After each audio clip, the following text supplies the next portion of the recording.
Hey, what's up, y'all? This is Jason Weaver, and I'm on Hip Hop United.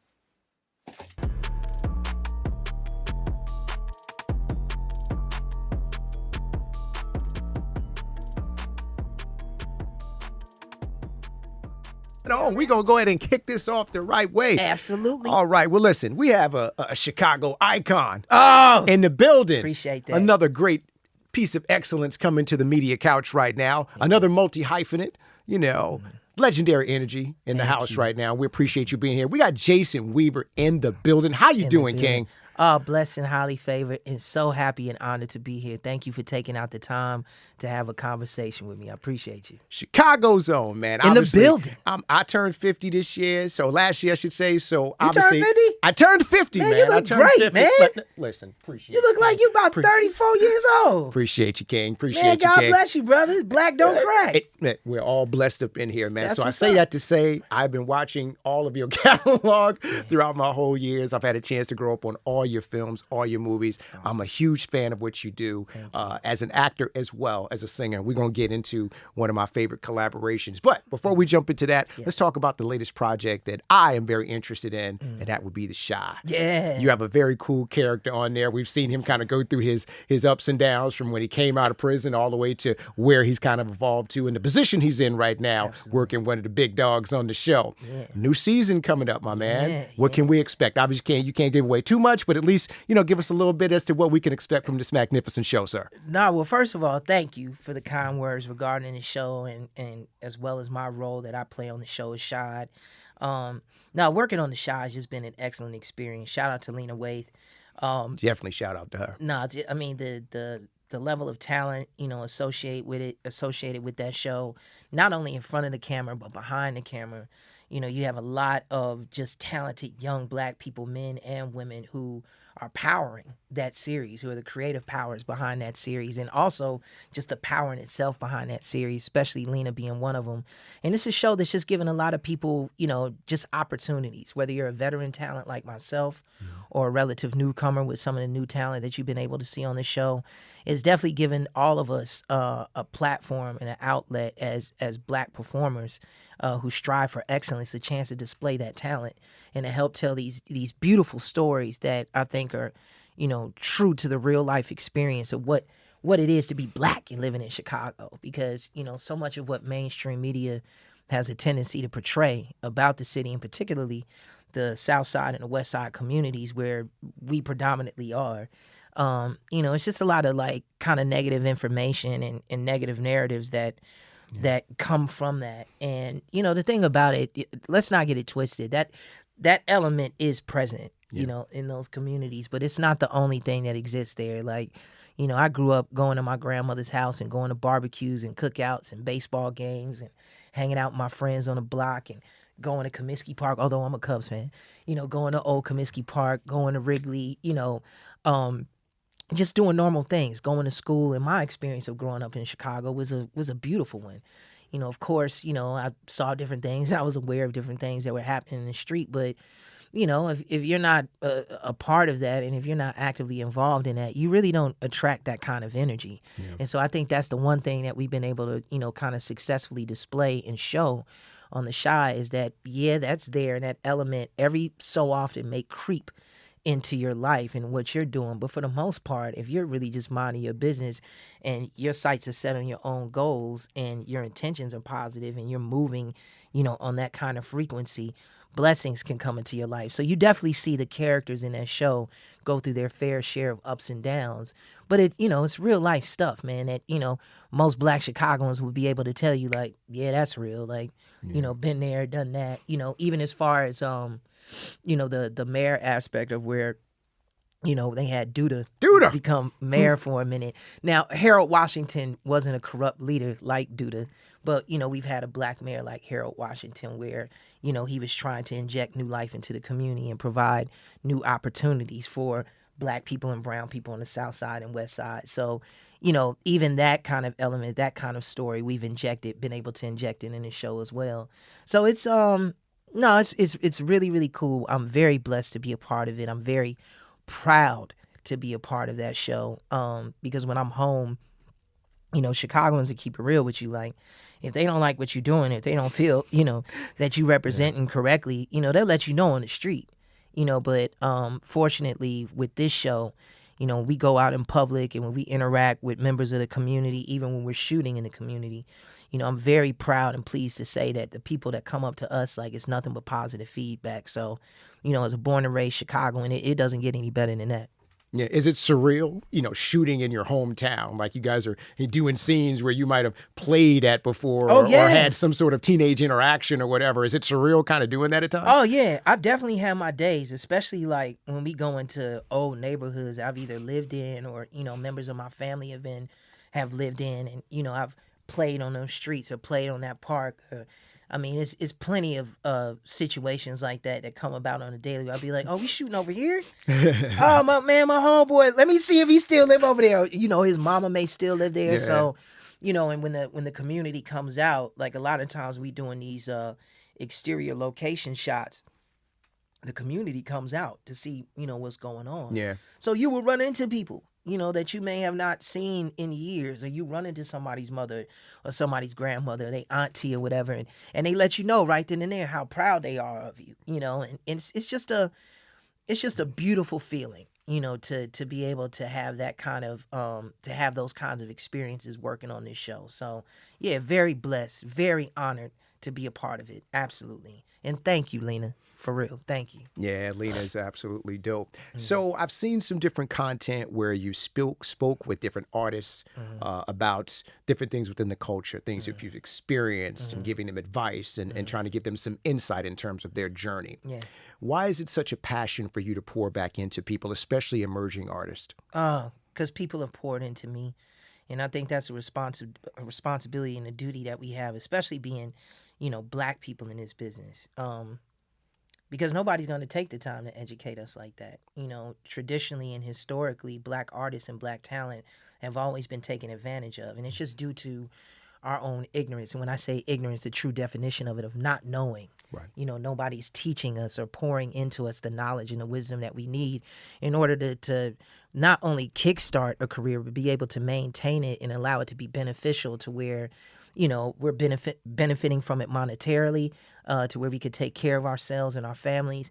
You see so many Black artists, especially from the past, who have achieved, high success and maybe have won the Grammys and, won different awards for certain things. But, towards the end of their journey, just even in life in general, some of us may not have a lot to show for it at the end of that journey. And, I've seen plenty of examples of that, and we as a people have seen plenty of examples of that. So, my thing is, now that we know better, and some of us are in the know as far as how you should handle your business and how to maintain it, man, spread the knowledge, spread the wisdom. We have that responsibility and that duty to take care of one another. And, when I've come up under people like Suzanne DePass, Legend. Reuben Cannon, Legend. Clarence Avant, a lot of notable Black people who laid the foundation for us, who kicked down doors for us to get in. And,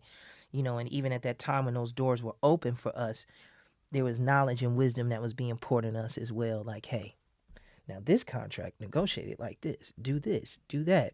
When you get on set, try to align yourself with this person, form a relationship with this person.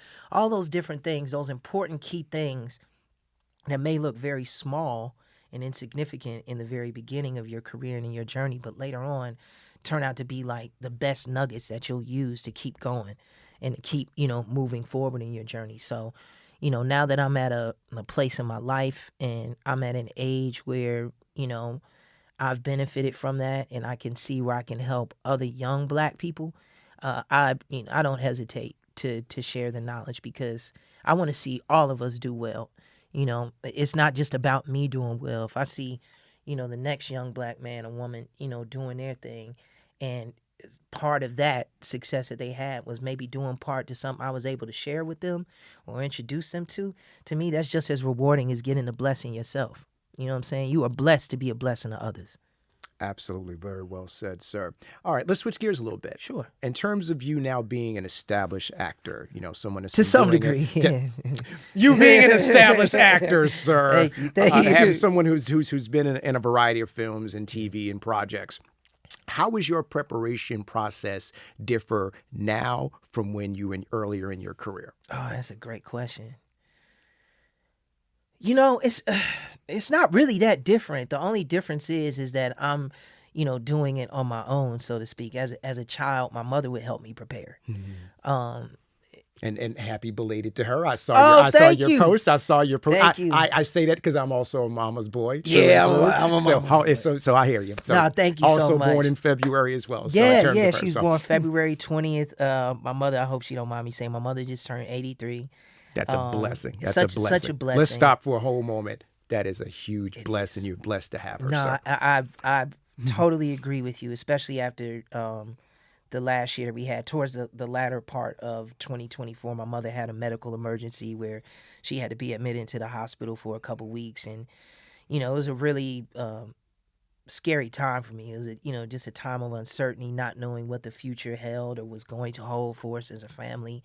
And by the grace and mercy of God, he's brought her through. She's made a full recovery. It's a complete 180, and I'm just so thankful to the Lord for that, because my mother is everything to me. I wouldn't be here, even in my career and just in life in general, had it not been for the Lord's grace and mercy, and also with Him blessing me with such an amazing mother. My mother's been behind me 110% since I first popped out into this world. So I can relate. yeah, I can relate. yeah. So she holds a very special place in my heart, and so this birthday that we had was a special one, and we celebrated. And going back to your original question, that's the only difference now, is those times as a child where she was helping me to prepare for roles and prepare for auditions, those things that she instilled in me.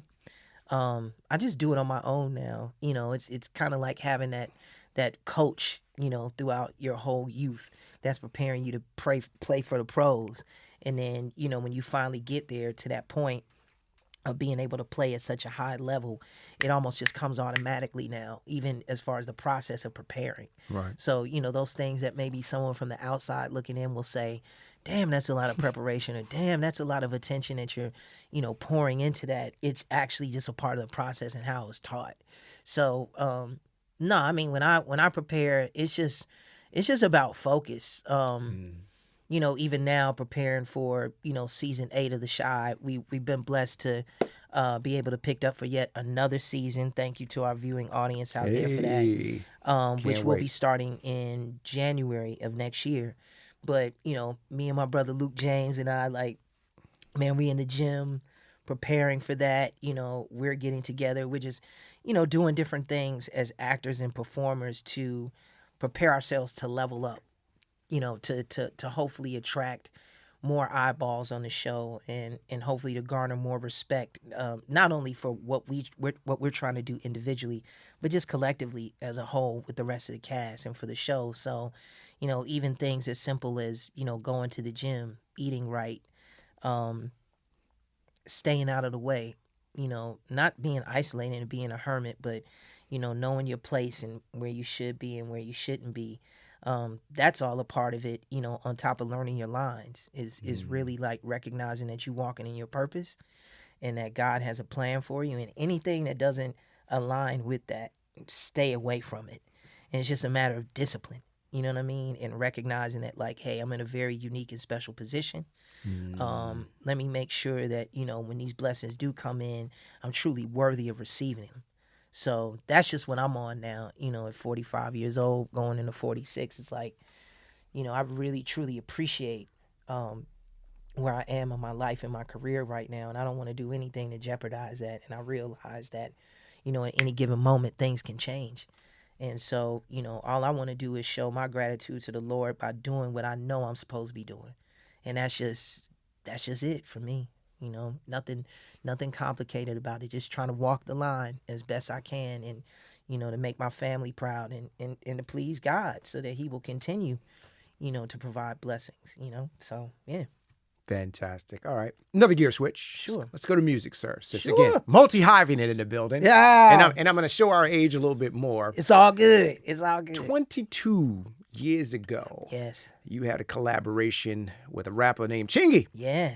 One Call. Yeah. One call away. Fantastic song. You Thank sang you. the hook on that, and all the way down here, bumping that the whole way. And I was just like, I hadn't heard this in a while. Yeah, And yeah. I was like, wow, this still goes hard. Man, appreciate it. I love the song. I love the video. If you look at the video, it's truly a time capsule into that time period. time, the yeah. fun was at the 2000s. Yeah, in early terms of that 2000s. early 2000s. That was just a fun time in music. It was. It was. Tell me about how that collaboration came together. And now, 22 years later, if and when you hear that song, how do you feel?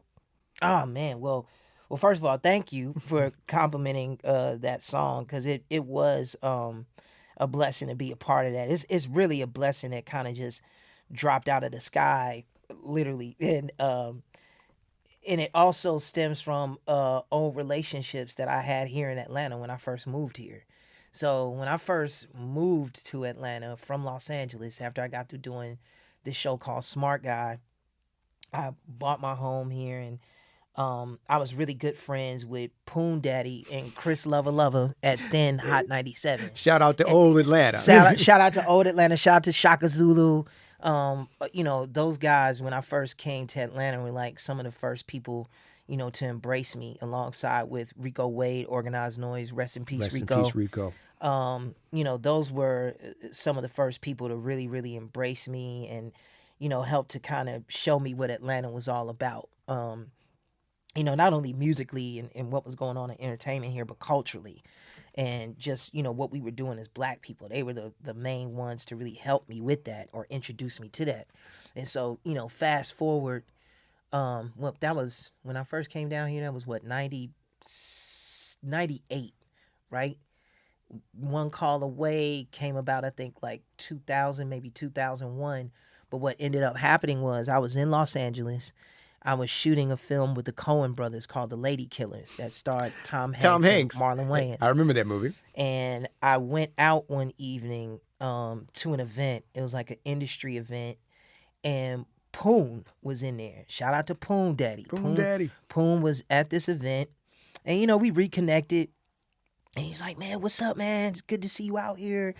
I heard you working with the Coen brothers. I was like, yeah. And he said, well, man, you still doing the music? I was like, well, music is a part of my life, man. And, it's what my family does. I was like, music is always going to be in me. I was like, wow, what's up? Why are you asking that question?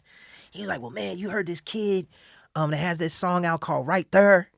And at that time, Right There was playing like every 5 minutes in Los Angeles on Power 106 and like 92.3. He was just like everywhere. It's so much to the point where I thought Chingy originally was from Los Angeles. Wow. So I was like, oh, the kid from LA that got the Right There. He was like, no, he's not from LA. He's from St. Louis. And, he's a Disturbing the Peace artist. Excuse me. I was like, oh, okay, cool. I'm glad you guys are doing your thing. He said, well, man, we got a follow-up single that we're looking to put out that we're hoping will allow, him to kind of cross over. It's more of a record that's appealing to the ladies. And we're looking for a guest vocalist, to lay down vocals for the hook. Mm-hmm. So I was like, oh, okay. And at that time, you had young male vocalists out, like Marcus Houston, Omarion. There was another artist that was signed to Capitol at that time named Houston.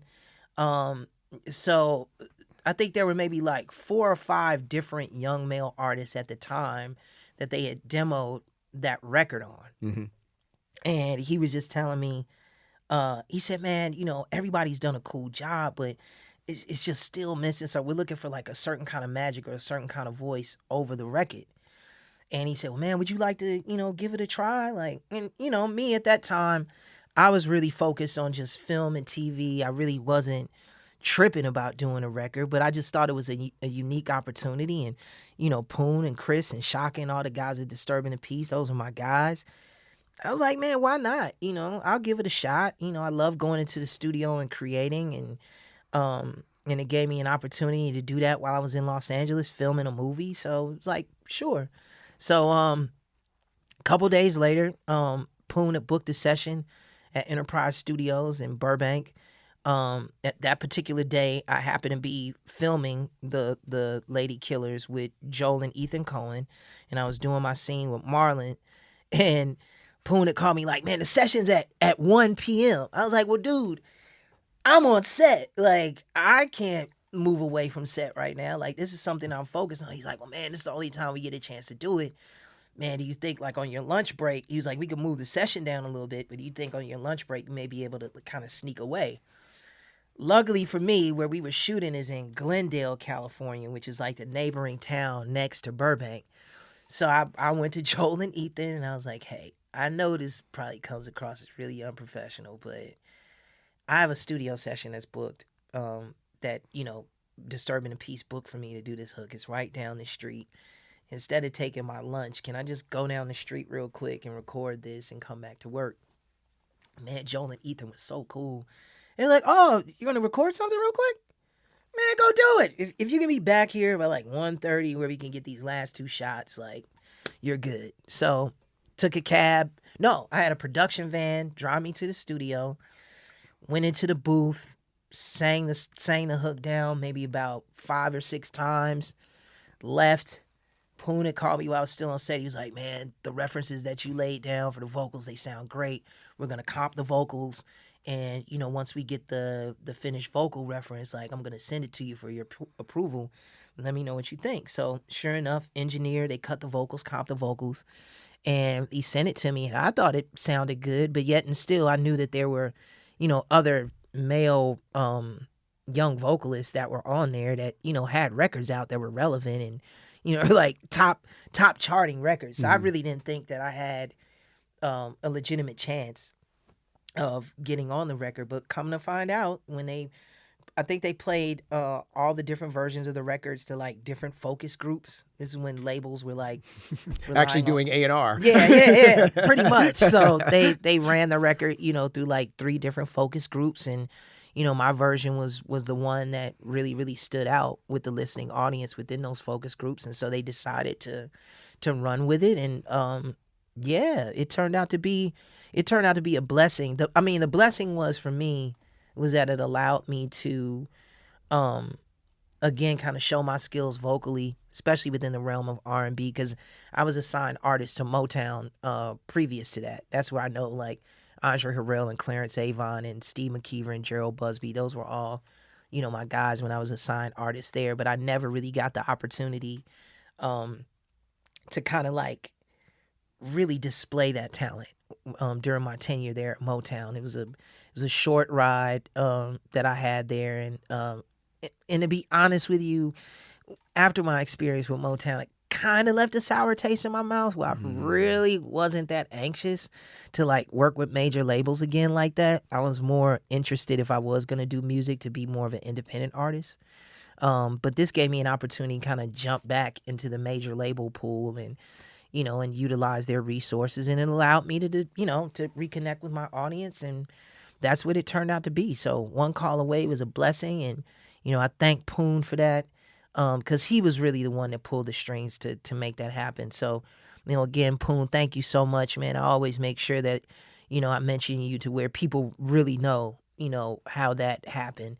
Shout out again to Shaka, Chris, everybody at Disturbing the Peace, Jeff. Shout out to Chingy. For even, being open to allowing me to guest feature on his record. And yeah, it was a good time. Absolutely, and I loved it. All right, and I know you got a lot going on, so we'll wrap up. So I'll just ask you one last question here. I sit here with you for hours, but I gotta let you go do what you do. It's all good. It's good. But in general, you've done so many things. You've done so many projects. You've acted. You've sung. What's some things that you have not done yet that you'd like to do going forward? Going forward, my focus now is shifting more towards being a producer, writer, content creator. Again, kind of harkening back to what I was saying earlier. I'm at a place in my life, this particular chapter, and even the age that I'm at. It's like, I want to provide more opportunities, not only for myself and for my colleagues and my peers within my age group, but to also be able to present legitimate opportunities to some of the young talent that's coming out. And for them to be able to be aligned, with guys like myself who just want to help. and who aren't trying to take advantage of them, and who do want to help usher them into their journey, and help them, ascend to wherever they want to go. That's kind of just where I'm at right now. I'm very blessed to still be working as an on-screen talent. I pray that the Lord will continue to present those opportunities. But I also know, just realistically, like, if you want opportunities, especially nowadays, you should create them on your own. We have the power to do that, Yep. utilizing, modern technology. And all you really have to do is to have, some good ideas, some creative energy, the drive and the willingness and the work ethic, to put yourself out there. And I think once you embrace all of those things, and you start putting out good content that will resonate with the audience, I think, the studios will come to you. Something that Nick Cannon is saying now that I think is so profound and is so real, and I'm so glad that he's sharing that information, because somebody asked him, like, well, how do you get in the game? And he's like, man, just focus on your craft and what you're doing, and they'll come to you. And that's absolutely true. And, just with all the young talent that's out there, especially young Black talent, like, hey, man, you guys put your best foot forward, man. Like, do the work. Also, do the research. Know about the business that you're getting into so that you can properly monetize what it is that you're putting out there. Because all these studios are going to try to do, and these producers, they're going to try to partner up with you, and they're going to try to end up getting the lion's share of whatever money is generated. If you know your business and you know your audience, and you know what you bring to the table, when you do come to the negotiation table, you know your value, and you won't allow yourself to get screwed over. So it's a very interesting transitional period that we're in right now. I think just even for Black creatives and Black people in the entertainment business in general, I think we have a unique opportunity here to really, like, own what it is that we're doing as far as, the culture. We're at that point now, and I think if we all just pool our resources together and continue to educate and enlighten one another and open up doors for one another, we won't have to depend on anybody. I'm just kind of past that, not to sound militant or any kind of way like that, but that's just the truth, man. Like, I'm past asking anybody for anything when I know that we can do it ourselves. I love it. So that's, moving forward, that's what I'm about. I know many of my colleagues and even people that I'm currently with right now, we speak about this, all the time. It's like, okay, how can we now, okay, you got a little bit of money, okay, let's put something in the pot and let's do this shit ourselves. Excuse my language. Nah, But that's do just you. where I'm at, man. And I think, we owe that not only to the people that paved the way for us, but also for the future generations that come, to where they don't have to go and beg anybody for anything like what we had, like some of us had to do. Like, we're past that stage. So, that's just where I'm at with it. I love it, man. Well, thank you for coming by and not only sharing your wisdom and good energy, but just, showing us what excellence looks like on every level. So we appreciate you. We are continuing to watch your career. We Thank can't you. wait to see your new And projects y'all and pray for everything me come up. too. Like, real talk, just, in life in general, past what I do with my career, and I so appreciate the kind words. But, at the same time too, I hope that y'all will continue to pray for me as y'all continue to support me, because, this ain't easy. Yeah. And it's a lot of different energies and a lot of different people that you run into, and there's a lot of unforeseen things and circumstances that can come around the corner. But, with God's protection, man, I've been able to navigate my way through all of that, and it's because I've had people praying for me while supporting me. So y'all continue to pray for me as I will continue to pray for all of us. You know what I'm saying? We got you covered, man. We got multi-hyphenate, legendary energy. Multi-hyphenate. Only legendary energy on Hip Hop United. Jason Weaver, let's go. All right. Oh, man, you was Man, excellent as I thank knew you. you were going to be. No,